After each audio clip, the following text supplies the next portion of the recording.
Thank you. Good evening, Toastmasters and guests. I'd like to begin by asking you all a question, and that is, do you ever get asked where you're from? Show of hands, who are asked where you're from? Thank you. Nearly everybody here. It often happens to me. People say to me, where are you from? And I normally answer San Antonio de Benacber. And I wish I didn't have to, because I find it quite difficult to say Benacber, certainly in the way that the Spanish would say it. So sometimes I say Leliana, which is close by. But very often people then say, no, where are you really from? And I thought, I know what they mean. They know I'm not Spanish. Therefore, am I American? Am I English? Where's my accent?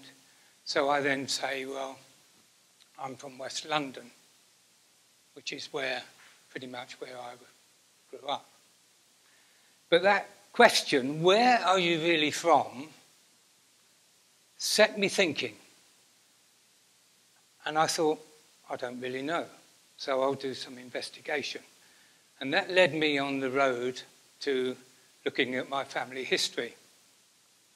And what I'd like to do is take you on a journey with me through my family history. And normally what one does is you start with yourself. After all, you know everything about yourself, don't you? So you begin by putting up yourself. And there's software that's available for you to start building your family tree. So you know about yourself, and then you can add somebody else, my father, by finding information about births, deaths, and marriages through the certificates. Then you can build up somebody else. So I never met my grandfather because I was born after he died, even though I'm not going to tell you how old I am. And then we go back one further, and this is all controlled by software. You can add people as you build up your family tree. And I've gone back to 1560. And I'm not going to take you that far back. But let's go back to Matthew. And then you can add their wives, quite simply, and siblings. And you can also add photographs. And then you can wind up with a family tree as big as that,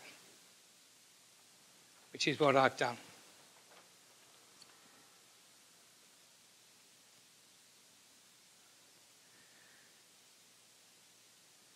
So what you can do is ask your relatives. Now, I tried asking my relatives, but most of them were dead. So that didn't help at all. But I've researched through libraries, and I've researched through the internet. And there's a very good website called Ancestry.com, and you can find millions and millions of records. And I'd like to take you back to Matthew and tell you about him and the information that I've found out. Now, this guy was a womanizer. He's been married 3 times, possibly 4, because I haven't been able to find the death of his 3rd wife, but I did find another marriage.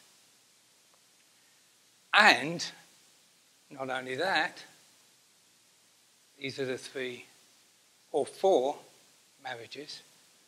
They're spaced apart, 1770, 78, 84, and 93. And in between here, right after this person's death, he had a baby born out of wedlock with his ex-wife's sister within weeks of her dying. In fact, I do wonder whether her body was even cold. But it's quite fascinating what you can find out about your relatives. And then let's look at Abraham. Now, there's every 10 years, there's a census in the UK. And I'm not quite sure whether it happens here in Spain. I think it probably does. Every 10 years, there's a census. And in 1841, the main census, this guy was in prison. And believe it or not, it was actually he actually was sent to prison on the night of the census. So if the census hadn't happened and I couldn't find that he was in prison, I wouldn't know if he had gone there. And it was because he bashed his wife up. Abraham Townsend, his son, he drowned, aged 22, in a river in Oxford. And this is the information that I've been able to find on the internet with that. Now, you may be wondering, well, I live in Spain. Where can I find information about my Spanish relatives?